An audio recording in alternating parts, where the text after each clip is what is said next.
Consisting of three seemingly unrelated verses, the true meaning behind the Doors' haunting 1971 hit song Riders on the Storm has managed to escape listeners since its release, and as a result, has been a topic of much debate and speculation among the band's multi-generational, worldwide fan base for over half a century now. And this is no surprise, as Jim Morrison, the song's lyric writer and singer, is known widely as an ambiguous and mystical poet who, through metaphorical imagery, often put many hidden meanings into his works. In fact, he often slipped many dual meanings into single lines within them. So a lyric as dark and mysterious as Riders on the Storm is the perfect candidate for such speculation. What, if anything, is it really about? Well, to answer that question, one must first be aware of another Doors song, the equally haunting and unnerving 1967 phenomenon titled The End. Because only after deep contemplation and comparison will it become clear that the two songs are connected. That is to say, Riders on the Storm is actually, in a manner of speaking, a sequel. It's the continuation of and answer to some of the narratives put forth in The End. To begin with, both songs center around the same main character, simply referred to as the killer. There's a killer on the road, Jim explains in Riders on the Storm's second verse. His brain is squirming like a toad. Take a long holiday. Let your children play. If you give this man a ride, sweet family will die. Killer on the road. As we can easily envision through the picture Jim paints here, the killer is a hitchhiker. A hitchhiker who, if you pick him up, will murder you and your entire family. Now compare this verse to the one in The End, where the narrative is put forth that the killer awoke before dawn. He put his boots on. The killer then visits every bedroom in his house, his brothers, his sisters, his parents, and, well, he lives up to his name, and in his mother's case, even more. So then, here we find our first connection between The End and Riders on the Storm, the character of the killer. A psychopath with a penchant for murdering entire families stars in and portrays the same traits in both. But let's put a pin in this aspect of the investigation for a second and shift our attention to the next verse in Riders on the Storm, in which we meet another character. This one simply referred to as the girl. Girl, you gotta love your man, Jim sings, then repeating, Girl, you gotta love your man. Take him by the hand. Make him understand. The world on you depends. Our life will never end. Gotta love your man. Once again, the themes and language being used here directly connect to language and themes used in The End, when Jim sings about being desperately in need of some stranger's hand in a desperate land.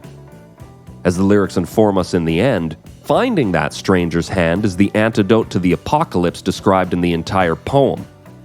Whereas the end is, by definition, the reaching of the ultimate limit, this mysterious stranger's hand that he is so desperately in need of will instead make things limitless and free, to quote the same verse.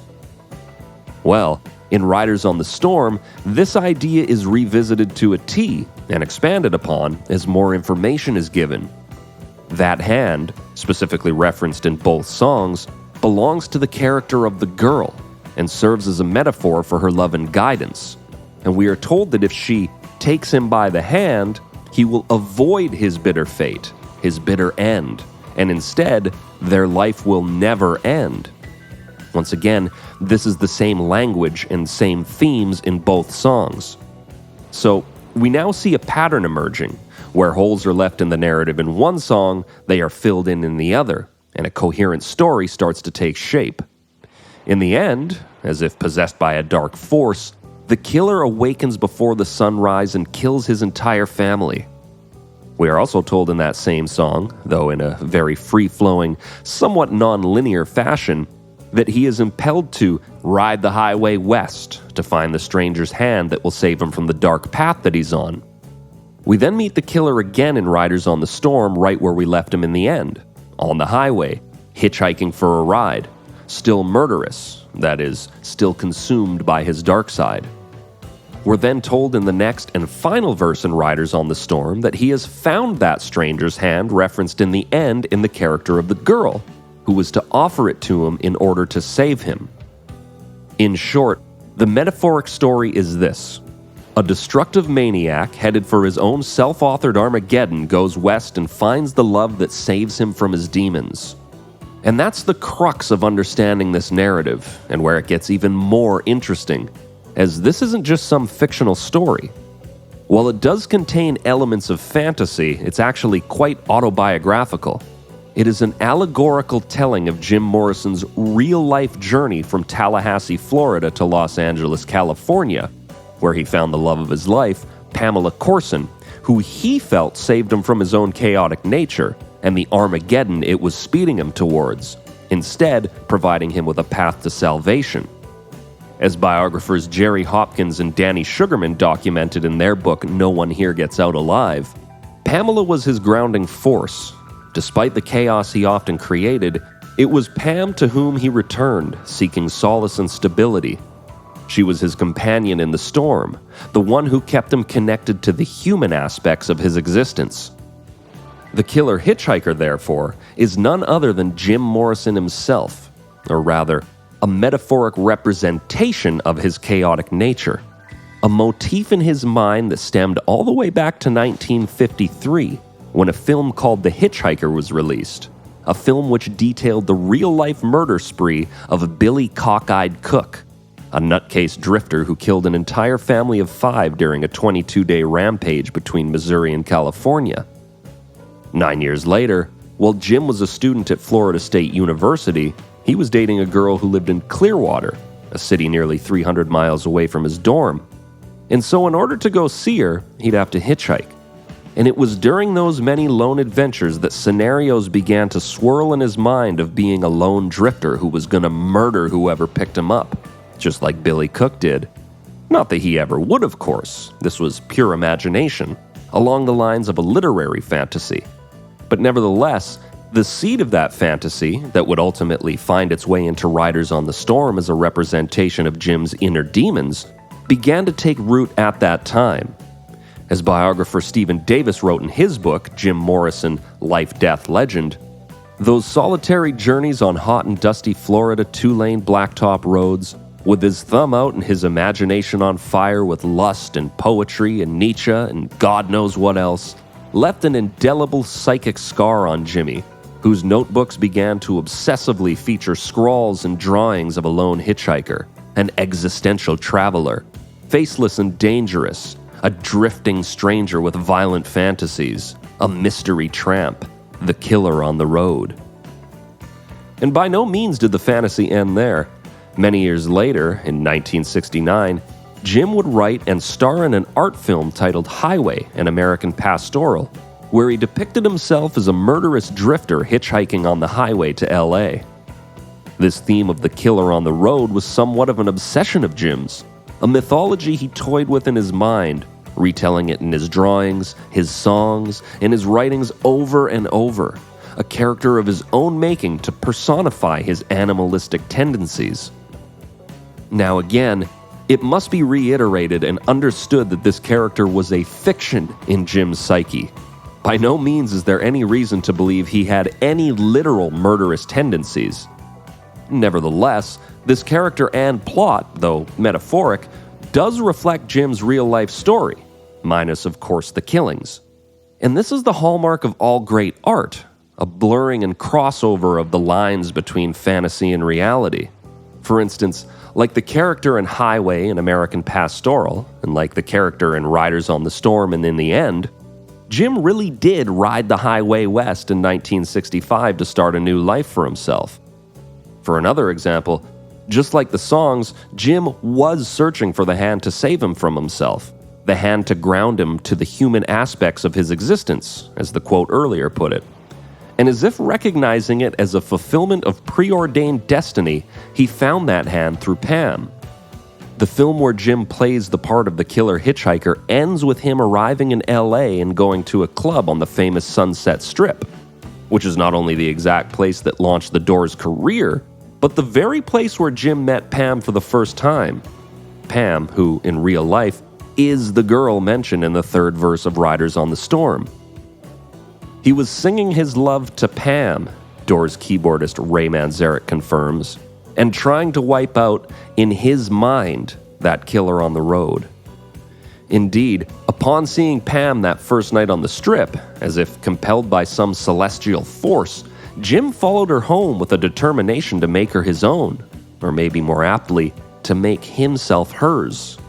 As an entry in No One Here Gets Out Alive described it, he noticed her the moment she walked in. He felt as if he knew her already, had been waiting for her. Later, he followed her home. Pamela, for her part, invited him in. It was the beginning of a relationship that would last until Jim's death. "You are my eternal love," Jim would once write to Pam in a letter. "My cosmic mate. Without you, I am lost." With all this now put into context, it becomes clear that Riders on the Storm is autobiographical, allegorical, fantastical, but nonetheless self-portrayal. Jim is the killer on the road, Pam is the girl on whom his world depends. Jim's lyrics were about his life and the things he went through, Ray Manzarek would once explain. Riders on the Storm captures the sense of loneliness and searching that was part of his journey. And that just leaves us with what we haven't covered yet, the opening verse, which also closes the song. "Riders on the storm," Jim sings, "riders on the storm. Into this house we're born, into this world we're thrown. Like a dog without a bone, an actor out on loan. Riders on the storm." These poetic lines spell out existence for not only the characters in the story Jim is about to tell, but every soul on Earth. Like an actor signed to one studio being loaned out to another, we're thrown into assuming the personas we play out in this storm of life by no choice of our own, and we're given no tools to combat that chaos, save maybe the hope that we can ride it out for an extended time before it inevitably swallows us. And at its deepest core, that's what Riders on the Storm, and to a lesser extent the end, are all about. The storm. How its unrelenting assault can push us over the edge. How it can so easily turn us into the killer on the road. The killer who awakens before dawn. But also, in complete juxtaposition, if we're lucky enough to find the right people to lend a hand, how we can not only tolerate, but rise above it. But of course, that's only one opinion, and I'd love to hear what you think Riders on the Storm is about and what it means to you in the comments section below. But before you do, first enjoy these additional 5 bonus facts about the Doors' Riders on the Storm. 1. Recorded in January 1971, Riders on the Storm was the last song Jim Morrison would ever record with the Doors before his death, a mere 6 months later. 2. Released as the second single from the Doors' L.A. Woman album in June of 1971, Riders on the Storm, a legendary song today, would peak at number 14 on the Billboard Hot 100 by September. 3. According to Ray Manzarek, one day in the Doors' rehearsal space, guitarist Robbie Krieger was messing around on his guitar and playing a country western song by Stan Jones called Ghost Riders in the Sky, a cowboy legend, when Jim said, "I've got some lyrics to that." Singing the words we now know as Riders on the Storm, the band jammed it out and eventually augmented the musical melody into the masterpiece we know it as today. 4. Playing the finger-punishing bass line on Riders on the Storm is Jerry Scheff, Elvis's bass player from 1969 to 1977. 5. In 2010, the song was inducted into the Grammy Hall of Fame as a recording of lasting qualitative and historical significance. It is still continuously streamed and played on radio stations around the world to this day. Thanks for watching. Don't forget to leave your comments below, and if you'd like to help out the channel, you can do so by simply liking and sharing this video. There's plenty more videos on the way, so don't forget to hit that subscribe button if you haven't already. Until next time.